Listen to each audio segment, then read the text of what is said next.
अहिले सा हौ तैँले चाहिँ यो वर्षमा प्रगति सबैजनाले गरौँ भने तैँले चाहिँ के प्रगति गरिस्? मैले जतिको प्रगति त कसले गर्यो होला त्यो चाहिँ सोध न यहाँ। के गरिस् त? मैले चाहिँ नि 25 मा चाहिँ मैले लोकल खाँदै थिएँ 3 पाने। 26 मा टक्क आएर चाहिँ मैले 3x पड्काउन थालेँ नि हौ दिदी। 3x पड्काउन थालेँ नि हौ दिदी। मरेछ।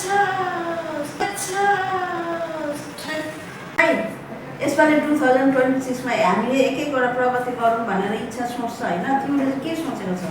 मैले त के सोचेको छु भन्दा चाहिँ नि मैले चाहिँ ऱ्याप सङ छोडेर चाहिँ अब इमोसनल सङ नेपाली सङहरूमा चाहिँ अब गीत गर्नु अब प्रगति गर्न मन परेको छ कि त्यसो भए एउटा सुनाइदेऊ न त कस्तो खालको इमोसनल छ?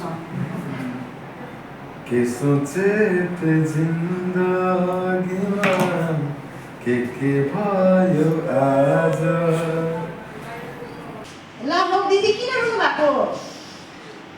उसले गीत गाएको सुनेर पुरा मलाई मन दुखेर आयो। कस्तो मन दुख्यो मलाई।